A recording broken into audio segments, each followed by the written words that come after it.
kalau lu lihat di aturannya Di IFAB ya. IFAB yang jadi LOTG-nya jadi acuannya ya, untuk VAR. masalah yang tadi. So, ketika udah mulai sequence baru dalam namanya tuh attacking pass position, fase posisi menyerang yang baru. Artinya kan ketika bola itu ditepis ke Hernando, fase serangan dari Irak tuh udah selesai. Selamat datang di Asis.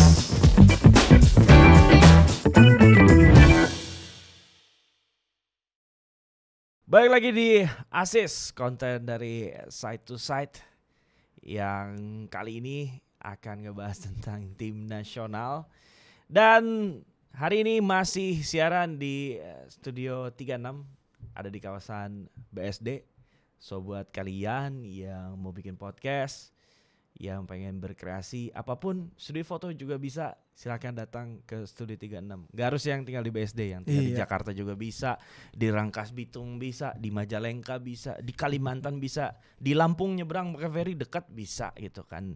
Oke, udah ada sekarang bersama saya, bersama hamba yang amat dihormat, yang di Pertuan Agung, Bapak Rais Adnan, pakar dari skala pakar sepak bola Indonesia. Alah. Ya, gak usah bete gitu Gak dong usah. meratapi hasil Betul. tim nasional. Karena menurut gua kemarin itu ya calculated win, kalah sama Irak. Walaupun sebenarnya sih pengennya dapat poin ya. Dapat Gitu. poin. Gue sampai nazar itu kalau apa? Jadi teman gue sebelumnya gue ngobrol tuh kalau timnas dapat poin aja gitu kan, lu gue kirimin makanan malam ini, aja.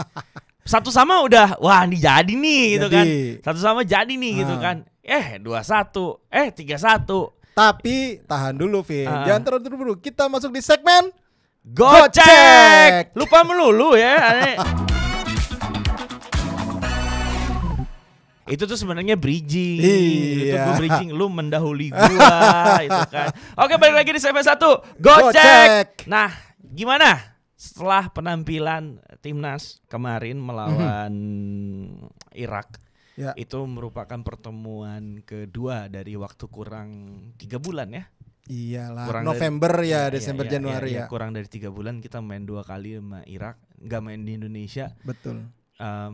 Lu termasuk orang yang di sebelum pertandingan ya ini calculated loss tapi tinggal lihat cara kalahnya gimana, atau sebenarnya ada chance untuk setidaknya dapat poin pertama lah di Piala Asia. Yang gue lihat memang kalau dari prediksi dari hitung-hitungan di atas kertas kita harusnya bisa dapat poin dari Irak gitu. Apalagi kalau misalnya berkaca dari pertandingan babak pertama ya. Ya seperti biasa sih memang timnas Indonesia ini selalu bagus mencoba menekan lebih awal di 5 menit pertama, tapi selebihnya kita yang didikte sama lawan gitu.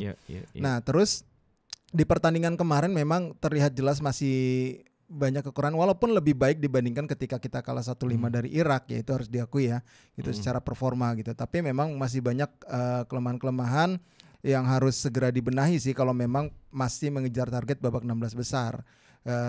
Mungkin yang pertama adalah ya seperti biasa alur dari lini tengah. Jadi kemarin lini tengah kita itu lebih banyak untuk sebagai seorang destroyer untuk merebut bola, bukan sebagai pembagi bola.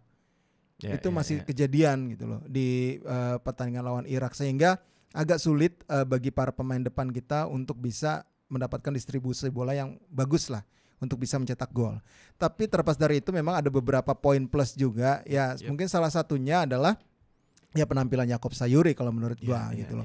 Ya ini kalau melihat dari hasil ini ya gue rasa memang kita rekornya sudah ternoda di laga pertama dalam keikutsertaan di Piala Asia, karena kita tahu bahwa sejak 96 kita pertama kali lolos Piala Asia kita selalu belum pernah kalah, selalu mendapatkan poin lah. Sama Kuwait 2-2 di 96, kemudian sama Kuwait lagi 0-0 di 2000, 2004 kita ngalahin Qatar, 2007 kita ngalahin Bahrain, dan setelah absen di 2 periode Piala Asia kita ternyata harus menerima kekalahan di laga pertama. Tapi setidaknya Piala Asia edisi ini dalam beberapa point of view, dari beberapa sisi mungkin tidak akan menjadi yang terburuk, karena kalau mengingat Piala Asia 2000 itu bahkan dari satu edisi nggak bisa bikin gol sama sekali.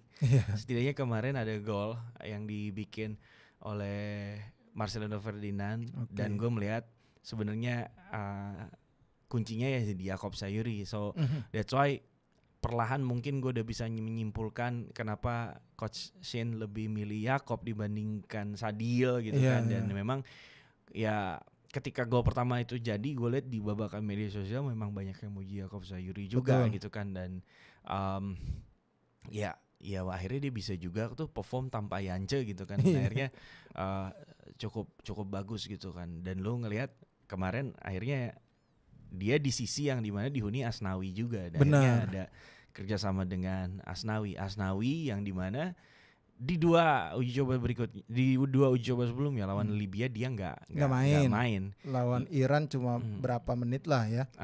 Lu ngelihat gimana? Apakah nanti di laga lawan Vietnam nanti menurut lo akan jadi giliran Sandy Walsh gitu, akan menjadi giliran dua full wingback baru dicoba gitu kan, Sandy Walsh sama Shine, atau masih tetap? Sayangnya nih Vin ya, ketika Sandy Walsh dicoba itu dalam situasi kita sudah agak berat untuk mengejar Irak, terus memang chemistry-nya seperti kelihatannya belum padu banget. Kan Sandy Walsh ditempatkan di sayap tuh. Nah itu yang sebenarnya gue juga bingung tuh, kenapa Sandy Walsh nggak jadi pilihan utama, tapi Asnawi gitu. Nah gue sih harusnya melihat ya, kenapa Sandy Walsh yang harusnya Sandy Walsh taruh di belakangnya Jakob, kenapa si Jakob yang ditaruh di belakangnya si Sandy Walsh? Ini kan pilihan ya dari Sinteyong gitu. Kalau dari gue mungkin coba deh Sandy Walsh dimainin di menit awal gitu, dari menit awal. Ya kita kan kemarin skemanya tuh kalau bisa dibilang sama persis ketika uji coba melawan Libya, hanya bedanya ada Asnawi aja. Kalau di lawan Libya itu kan Witan sama Jakob ya, di sisi kanan tuh di awal starter. Lawan Iran juga Asnawi belum lawan main. Iran belum main, pemain pengganti main, tapi pemain pengganti cuma berapa menit. Jadi ini memang kayaknya jadi komposisi utamanya ikut Sinteyong, komposisi utama pemain ini. Gua sih berharapnya ada perubahan sedikit dari komposisi pemain, terutama dari sisi striker. Coba deh Ramadan Sananta gitu. Kemarin kan Ramadan Sananta tuh nggak masuk dalam 23 pemain. Itu yang masih jadi pertanyaan juga gitu. Gua nggak tahu, mungkin Rafael Struijk ditempatin aja di sayap gitu. Ya kalau gue sih ngelihatnya ini tergantung balik lagi ke Sinteyong ya. Ini kan selera masing-masing subjektif ya. Yang jelas sih gue pengennya itu gitu. Kalau duet di tengah, gue rasa sih ya memang sudah mereka yang lumayan oke sekarang untuk di tengah. Ivar dan Justin, tenaga muda walaupun akhirnya KO juga karena fisiknya terkuras, karena digempur habis-habisan, bagaimana mereka membantu serangan dan juga menahan serangan gitu. Asnawi masih belum dalam performnya setelah cedera. Kemarin kebanyakan dia bertahan di belakang. Gue gak tahu, kayaknya mungkin instruksi juga dari Sinteyong, jangan terlalu nafsu untuk membantu overlapping. Tidak seperti Arhan yang beberapa kali juga ikut membantu serangan sampai jauh ke kotak penalti lawan untuk memberikan crossing ya. Jadi Asnawi kemarin gue lihat gak ada malah untuk melakukan itu. Jakob yang banyakkan penetrasi pasti kan. Nah gue berharap Sen Patinama sudah pulih secara psikologis maupun secara fisik, walaupun baru latihan hari Selasa. Gue sih berharap dia bisa dipasang besok di laga melawan Vietnam. Itu sih. Agak kaget ketika Justin main jadi breaker, gelandang bertahan. Karena kalau gue lihat, gue nge-track di beberapa stats, kayaknya nyaris dia nggak pernah main jadi gelandang bertahan. Betul. Tuh di Wolves gitu di kan. Wolves, Dan kemarin dia main jadi gelandang bertahan. Gue nggak bisa lihat itu lebih baik atau enggak, karena kan gue nggak bisa punya pembandingnya gitu kan ketika dia ditempatin di posisi yang lain gitu kan. Tapi kalau kata lu tadi sama Ivar emang udah nemuin kecocokannya, ya semoga aja itu pilihan terbaik. Cuman ya memang bukan tipikal orang yang bisa share the ball. Betul, bukan kayak Mark Klok atau Kambuaya mungkin dicoba di situ. Mau nggak mau memang harus ada yang dikorbanin kan di posisi itu kan. Dan murni kemarin kreativitas tuh dari tengah hanya kelihatan dari posisinya Marcelino. Iya Ferdinand, betul. Marcelino gitu Ferdinand. Kan. Dan Rafael Struijk yang ditempatin sebagai nomor 9 itu emang gue lihat di babakan medsos menuai komen yang nggak banget sih buat Rafael Struijk gitu kan, yang dibilangnya terlalu letoy lah apa. Cuman pas tuh kualifikasi Piala Dunia gue sempat ke Manila, Rafael Struijk diposisiin sebagai mainnya lebih lebar Lebar lebih ya. winger, itu lumayan bisa cukup lumayan bisa ngerepotin Iya. back lawan gitu. Tapi kalau mau maksain Rafa Strike main di winger, artinya memang harus ada yang dikorbanin lagi antara Jakob atau atau Marcelino kan. sedangkan Iya, nggak kemarin mungkin. wingernya Udah oke. mau nggak mau memang ya bisa lah lu boleh cobain Iya, Ramadan Sananta untuk striker dicoba. tunggal ya, maksudnya striker utama ya, bukan striker nomor 9 ya, bukan ya kan Rafa Strike ini kalau gue nggak salah tuh sebenarnya dia juga bukan striker nomor 9 juga di klubnya ya. Enggak, Iya lebih kan? ke left winger. Left winger kan? Iya makanya ini gue juga bingung nih dicoba-coba ST-nya tuh kenapa dijadiin striker utama, mungkin dia senang dengan karakternya, tapi dia tidak bisa menjadi penahan bola yang kuat. Strength-nya kurang beberapa kali kan ketika dia ingin mencoba menahan bola untuk bisa menunggu teman-temannya di body sedikit udah goyang dan lepas bola itu gitu loh, hilang kesempatan kita itu sih. Dan fakta yang menarik bahwa timnas Irak itu sebetulnya punya 12 pemain kelahiran Eropa itu betul. Baru 12 pemain kelahiran Eropa, belum lagi pemain yang lahir di Irak tapi gedenya di Eropa gitu. Nah, iya. Salah satunya kan si Osama bin Rashid. Dia kan pernah main buat timnas Belanda juga kan.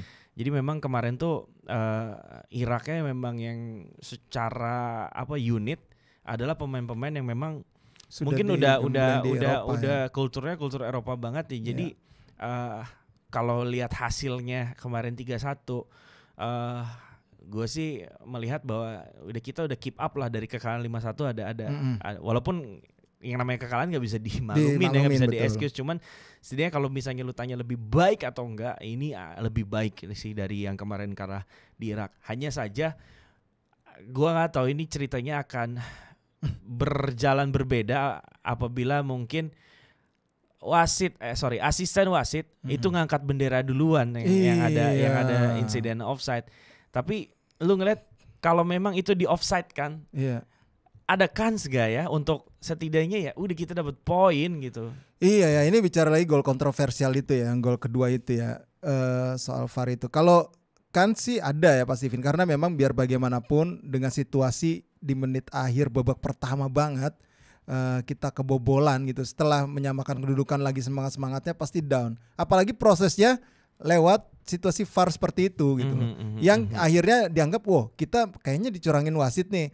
Padahal sebenarnya secara analisis gimana Vin? Lo kan udah ngobrol-ngobrol katanya sama. Menurut gue dicurangin wasit benar.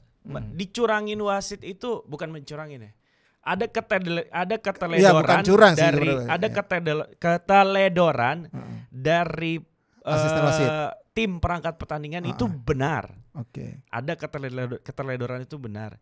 Tetapi apakah wasit wasit melanggar laws of the game dari rangkaian offside itu? Jawabannya enggak. Nah, jadi kenapa gue bilang ada keteledoran? Ya harusnya asisten wasit itu ketika pemain Irak yang tertangkap kamera berada dalam posisi offside, meskipun ujung-ujungnya ditepis sama Hernando, ya dia angkat bendera dong. Benar. Ya kan? Harusnya. Dia angkat bendera. Dan itu kan katanya nih gue potong. Katanya kan kalau sekarang tuh offside tuh ditunggu dulu sampai selesai. Ya kan? Ya kayak misalnya lo offside nih.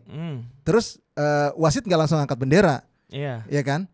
Dan situasinya selesai, mau gol nggak gol, tapi lo baru ngangkat offside, bendera offside. Nah, ini padahal kan itu situasi udah selesai juga ya kan? Iya. Ibaratnya udah ditepis sama Hernando, udah selesai tuh, tapi nggak diangkat sama wasit. Sudah masuk sequence rangkaian serangan baru kan? Harusnya lo angkat bendera wasit ini. Bener. Cuman karena adanya VAR, seolah-olah asisten wasit ini punya situasi di mana mereka tidak diharuskan untuk angkat bendera, untuk lebih memilih ngecek ke VAR. Jadi ada ketergantungan dengan VAR. Nah masalahnya bola itu nggak jadi mati, bola itu nggak jadi gol gitu kan.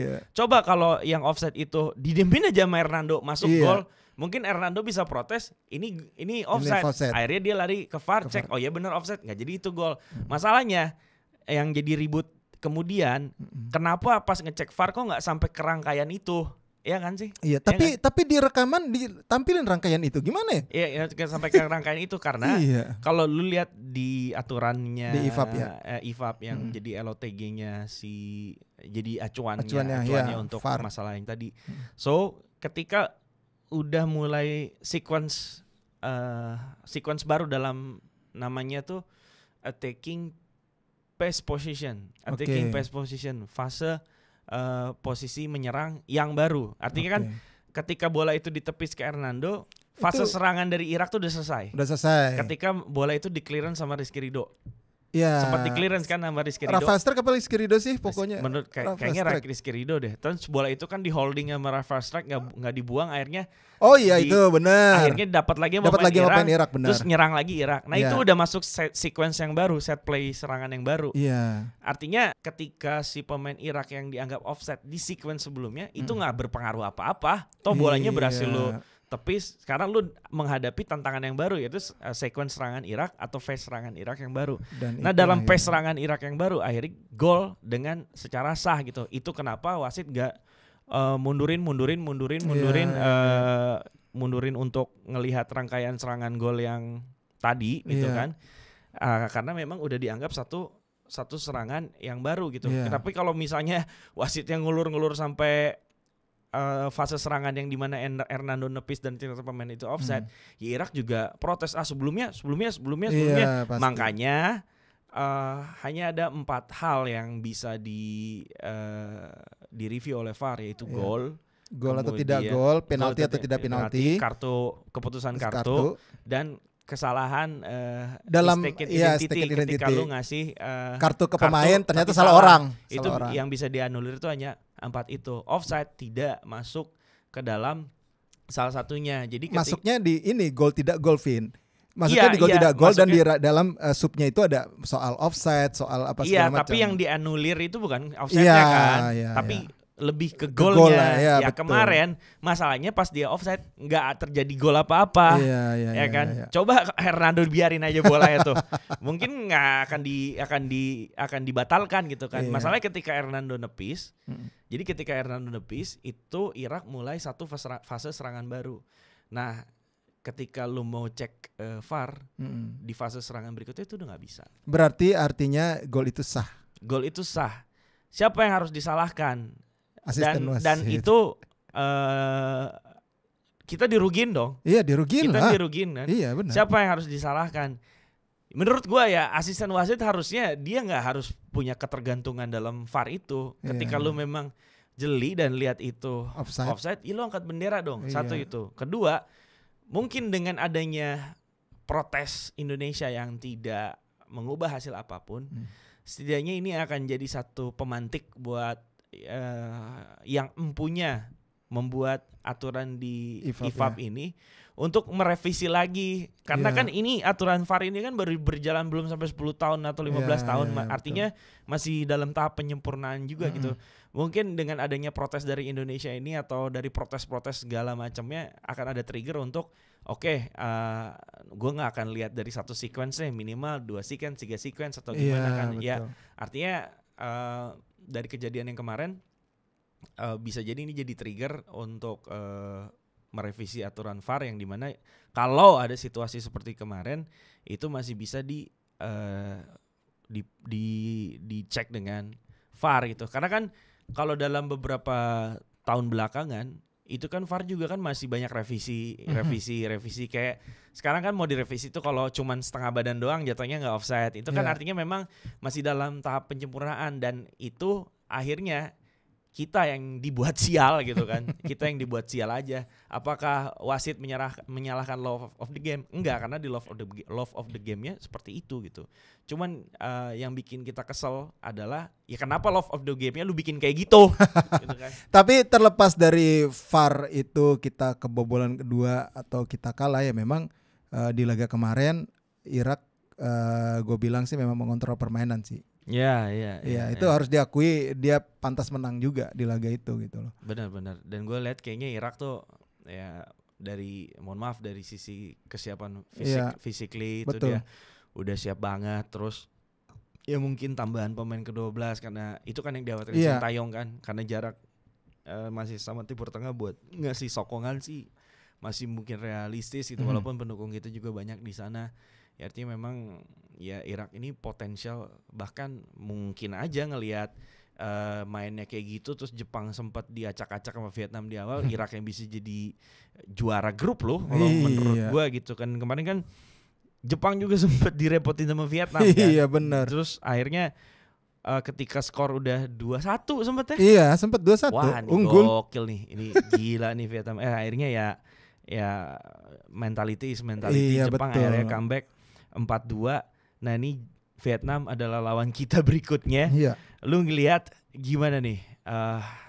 Lu dulu deh, lu ngelihat Vietnam nih possibility-nya kita akan seperti apa gitu lawan Vietnam. Yang minggu lalu Iya. gue bilang satu-satunya pertandingan yang memungkinkan untuk nyelamatin muka Indonesia Iya. itu lawan Vietnam. Iya gini, gue nontonnya Jepang versus Vietnam itu gimana Vietnam begitu rapihnya mereka dalam membangun pertahanan, juga memberikan tekanan ataupun perlawanan ke Jepang ya. Berbeda ketika kita memberikan tekanan ke Irak gitu. Mereka itu begitu tenang dan mengatur ball possession-nya itu lebih rapih dibandingkan kita. Secara ball possession ketika dalam tekanan terus mereka transisi untuk menyerang, mereka lebih rapih gitu loh. Nggak mudah kehilangan bola ketika menguasai bola. Nah ini menjadi salah satu keunggulan juga dari Vietnam. Selain mereka punya para pemain cepat juga ya. Terus secara postur gue yakin kita lebih unggul. Tapi kemarin mereka bisa golin lewat set piece. Ya. 2 kali. Nah ini yang harus diwaspadai gitu loh oleh para pemain kita soal situasi set piece ini. Karena kita sering kecolongan juga dalam situasi set piece beberapa kali. Nah yang menarik adalah skema yang dimainkan antara Philipp Troscher dan juga Shin Tae-yong di Piala Asia ini hampir mirip. 3-4-2-1 atau 3-4-3 yang mereka terapkan. Sama-sama mengandalkan 3 back tengah terus diperkuat dengan 2 pemain sayap yang memang punya determinasi tinggi. Strikernya juga mungkin lebih punya power kalau menurut gua dibandingkan seorang Rafael Strijk, si Pham Tuan Hai ya, yang nyetak gol kemarin 1.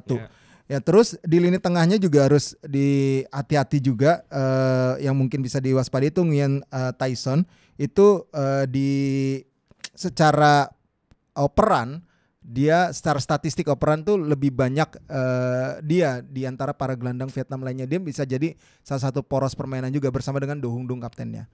Nah ini yang harus diwaspadai oleh para pemain timnas Indonesia gitu loh. Ya kalau gua ngeliat besok harusnya terjadi pertarungan sengit di lini tengah sih. Ini yang akan terjadi ketika menghadapi Vietnam. Kans untuk menang bahkan menurut gue sih ada ya. Ada. Karena namanya pertandingan pertama Jepang dibikin kerepotan. Kayaknya memang Jepang juga secara konsolidasi timnya juga belum oke juga ya. Iya kemarin. betul. Tapi udah match kedua, begitupun juga timnas Indonesia. Gue berharap memang secara konsolidasi tim udah oke untuk natap pertandingan kedua. Kenapa gue ini bukan peras ya, tapi optimis beneran kita bisa ngalahin Vietnam. Walaupun kemarin bikin kejutan dengan Philipp Troscher-nya. Iya. Ingat loh, Philipp Troscher tuh dikalahin Indra Syafri loh. Ini masa Coach Shin gak mau ngulangin apa yang Iya. Walaupun secara head to head kita lawan Vietnam, Coach Shin belum pernah menang dalam 4 pertandingan kan. 0 gol lagi loh. 0 gol loh. 2 kalah, 2 seri dan 0 gol. Ini yang jadi PR dari Coach Shin itu, strikernya berarti harus ditambah nih. Iya. Ini lawan Philipp Troscher. Philipp Troscher itu termasuk walaupun dari sisi karir di timnas seniornya itu masih setahunan 2 tahun. Betul. Gua kemarin juga sempat ketemu di Kamboja, dia main juga kan. Tapi keterlibatan dia di sepak bola Vietnam ini udah cukup panjang karena dia tuh kan direkturnya PVF Academy, terus sempat di U19 juga. Artinya dia memang udah mengenal pemain-pemain yang dari level peaknya di Vietnam ini udah lama.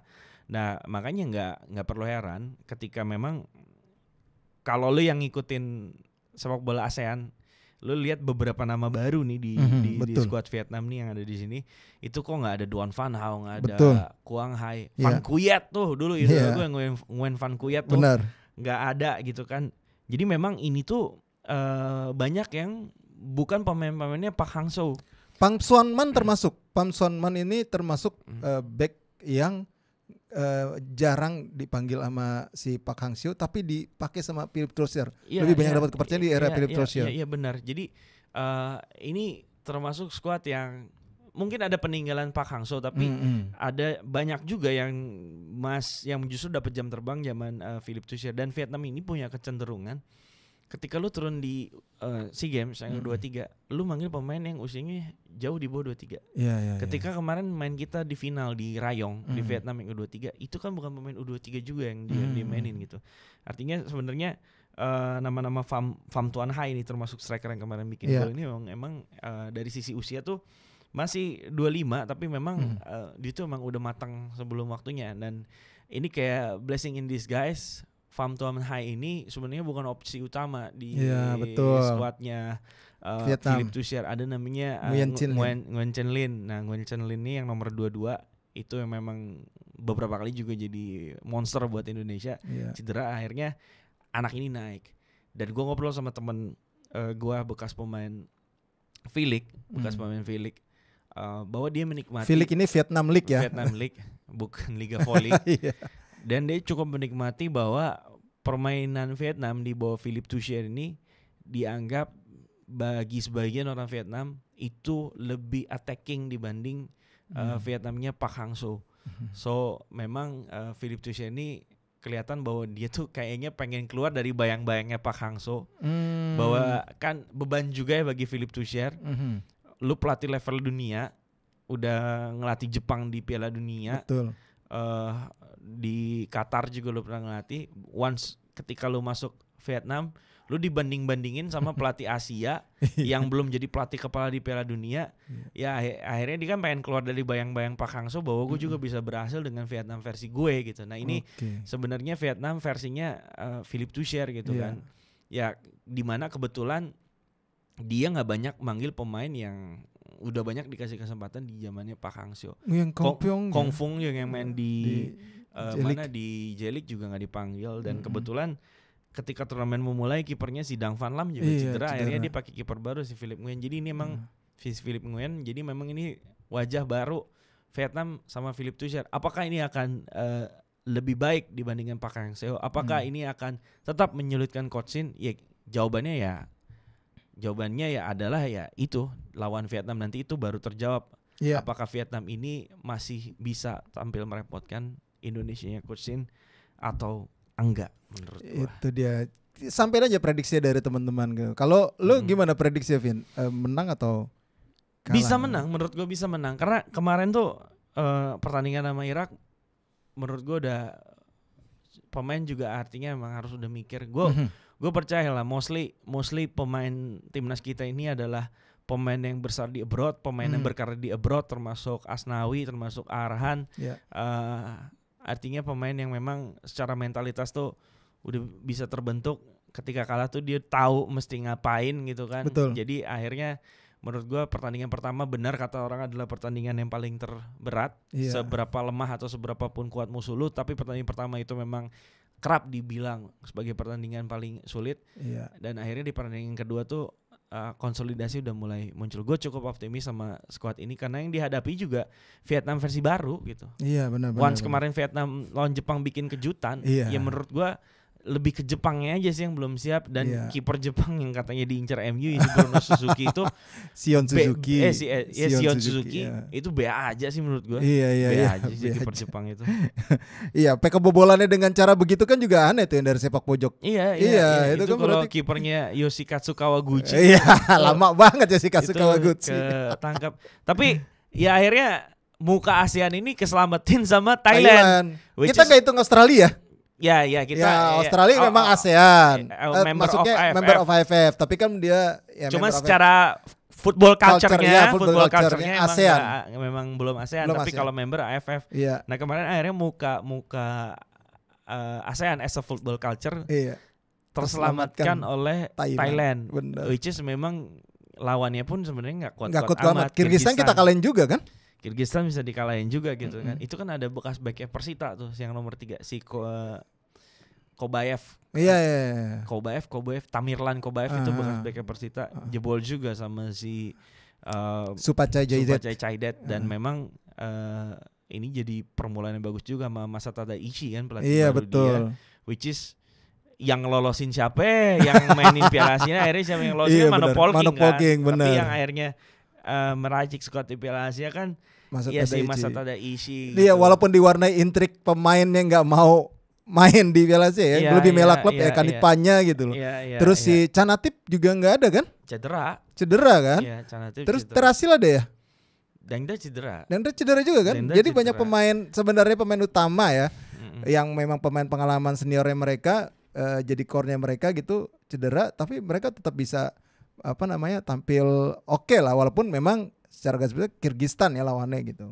Pemain abroad tuh kalau nggak salah ya, gue cek pemain abroad itu sedikit dia tuh. Iya. Yang seniornya sisa si Teraton Bunmatan Bun betul. Matan. Dan yang jadi man of the match tuh kemarin kipernya.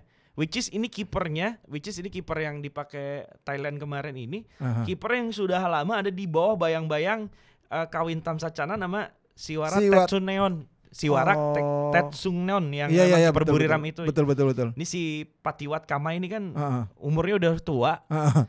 Tapi ini baru dapat Kesempatannya sekarang. Mungkin kalau di Indonesia belakangan tuh kayak Muhammad Rido atau Wan Hendrawan gitu kan. Ya. Yang dapat kesempatan main di luar. Mm-mm. Nah ini pemain mereka yang main di abroad tuh ya paling yang di Jepang tuh si siapa?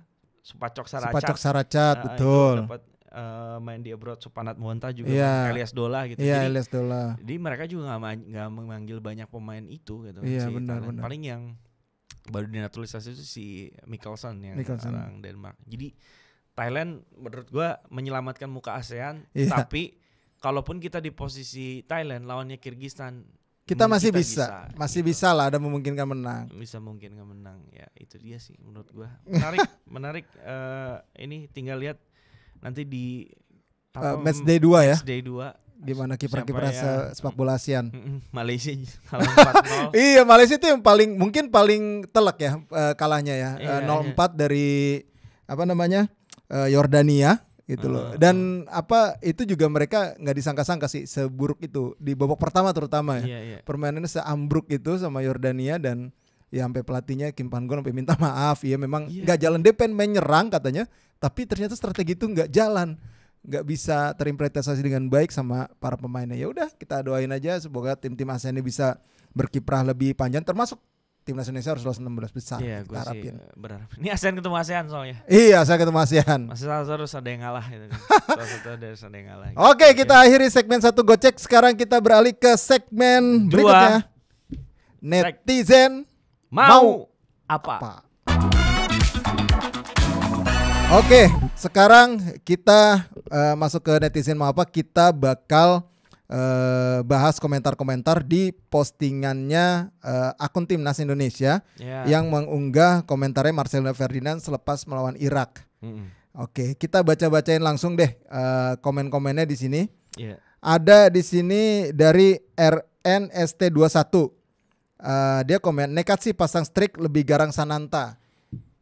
Kan bener sih ada bagusnya juga coachin pasang Sananta ya setelah Rafa strike kayak main kayak kemarin gitu. Gue merasa Sananta nih striker yang tengil, degil dalam tanda kutip, yang bisa bikin back lawan kesel gitu dengan karakter dia. Cuman kan sebelumnya dianggap coachin bahwa Sananta gak bisa main 90 menit lah, apalah. Ya dengan posisi memang yang dimana strike juga belum bisa menjadi jawaban. Gue gak bilang strike jelek gitu kan, tapi belum bisa menjadi jawaban. Gak salahnya untuk coba alternatif baru. Sananta dimainin dari babak pertama justru menurut gua gitu kan. Karena yang jadi keluhan netizen itu kan kemarin nyeluhin strike itu secara atletisme betul. kurang. Nah yang lu lawan nih BK Vietnam, nah nggak ada salahnya lihat Sananta yang secara postur oke. Bandel, ngeyel bisa. Oke. Terus Blankon Football ini bounce back lawan Vietnam, kasih yang seram-seram. Gimana maksudnya nih kasih yang seram-seram nih? Kasih tuyul gitu. Di depan gawang. Ngeri sih ini. Maksudnya apa yang kasih yang serem-serem ini kan. Iya. Terus ada Andong_bay, ini sudah cukup membanggakan. Yang kecewa silahkan menepi. Yang setia mari tetap berdiri. Ya itu pilihan sih. Dan gue mewajarkan ada yang bersikap begini. Gue juga mewajarkan ada yang kecewa. Cuman ya gue harap segala bentuk emosi luapan dari netizen yang dialamatkan kepada pemain timnas, timnas jangan gubris dulu deh. Betul. Fokus Fokus dulu deh. deh, kayak gitu kan. Oke. Netizen mah bebas mau ngomong apa. Iya, ini ada Ulf FKH. Ini sama RZ nih ya. mainin Ramadan Sananta Sananta. Berarti Coach. udah 2 orang ini. Minta Sananta yang main nih, kalau timnas berdasarkan voting nih kayaknya Sananta yang main. Gitu. Terus bisa nggak Strike diganti Hoki bentar kali aja lebih banyak nembak nih mungkin ya, ngembak jadi peluang lebih banyak. Itu jadi opsi sih buat mainin Hoki juga. Tapi Hoki kalau gue sih lebih baik ditaruh di sayap memang. Iya. Iya, cocoknya di sayap. Terus jangan lupa Arhan kemarin mainnya bagus. Ya oke lah. Gue merasa Arhan tuh sejak banyak banget di sosmed bully gitu dibully. Ya. Dan gue ngelihat dia main di Filipina lawan Manila gitu kan, menggantikan Sean Patinama, main di babak pertama dan babak kedua. Bagus tau gue ngelihat dia main langsung. Bagus, iya. Pertama Arhan tuh bagus gitu. Dan ya gue rasa ketika dia baru desain sama Suwon, mungkin dia pengen ngasih ini sebagai etalase buat klub barunya. Lu nggak salah lu ngerekrut gue gitu kan. Terus ada Adi Nugroho _ST, nggak mau bebanin target berat buat pemain timnas, masuk final aja udah cukup ya. Gimana maksudnya ini? Gak mau ngebebanin berat. Target berat buat. Lu ngomong aja udah susah gimana mau? Gak mau ngebebanin berat. Target berat buat pemain timnas masuk final aja. Lu ribet udah aja. Cukup. Oke, ini sekarang dari Alin Lim. Realistis dari senioritas pengalaman skuad Irak sudah beda jauh dari timnas. Setidaknya terharu bangga melihat layar TV Indonesia gagah di panggung kelas tim terbaik Asia. Terlihat jelas striker skill rajin menjanjikan, tapi terlihat body balance secara fisik masih mentah. Dan gol body charge yang bikin Rido terhuyung-huyung. Itu yang gol ketiga ya. Terus tetap semangat. Terima kasih timnas untuk golnya, terutama Sayuri Marcelino. Untuk Marcel, sinarmu masih sangat cerah. Waktumu masih panjang ke depan. Jangan terlalu show off, berakhir blunder. Overall cukup menjanjikan pondasi tim muda. STY tarik beberapa pemain karena masih ada match penting selanjutnya ngap. Jadi jangan asal cakap taktik. Ini Alin Lim, calon pandit ini. Tapi memang ini panjang banget. Cuman dia nyinggung Rizky Ridho. Emang kalau gue lihat di defensive line justru Rizky Ridho lebih bintangnya. Iya, menurut gue kan. Betul. Dibandingkan Jordi sama Elkan gitu benar. Itu bikin deg-degan juga Elkan, baru beberapa menit udah kartu kuning. Gile, terus kan? Ya pokoknya ya Elkan lah. Iya, ngeri. Terus Marcelino Ferdinand mirip Jude Bellingham. Oh iya. Gelandang terbaik Real Madrid, mega bintang Eropa Indonesia, Marcelino Ferdinand pakai P. Ini kalau gue harap yang ngomen kayak gini adalah orang kemarin yang tidak mempermasalahkan Marcelino makan mie instan gitu ya. Jadi benar. Kalau gue jadi Marcelino, ini kan yang kalian mau nih gue. Iya benar. Gila nih, dia akhirnya ngasih pembuktian setelah kemarin sempat viral gitu kan. Gara-gara mie instan. Gokil Marcelino Ferdinand ya. Semoga semua pemain bisa jadi kayak Marcelino ya, bisa mengkonversi energi negatif menjadi positif. Energi positif. Betul. Siapapun, Jordi, Rafael, semuanya. Kalau kalian nonton ini, tolong didengar. Semoga kalian bisa mengkonversi semua energi yang datang kepada kritikan yang diberikan kepada kalian menjadi energi positif. Energi positif. Amin. Semoga menghadirkan 3 poin. Betul, lawan Vietnam. Dan masih ada kesempatan untuk jadi peringkat 3 terbaik. Peringkat 2 pun ya kan ini masih satu pertandingan. Runner up pun, juara grup pun masih ada kemungkinan. Tapi realistisnya peringkat 3 terbaik ya semoga tetap dapat kita. Semoga Jepang mencadangkan semua pemainnya enggak turun dengan skuad terbaik. Pertanyaan terakhir bisa kayak gitu kan. Betul. Oke deh, kita sudah sampai di ujung perbincangan, Pin. Ya. Thank you Abang Rais. Dan sekali lagi kita syuting di Studio 36 di kawasan BSD. So buat kalian yang pengen bikin konten bola nih mumpung lagi musimnya Piala Asia, datang aja ke sini untuk bikin konten. Tempat ini terbuka, kalian bisa bikin konten sekreatif mungkin di sini. Oke, thank you 36. Studio 36, BSD. Datang aja BSD. Thank you Outsiders yang udah nonton. Sampai jumpa di episode berikutnya. Ciao.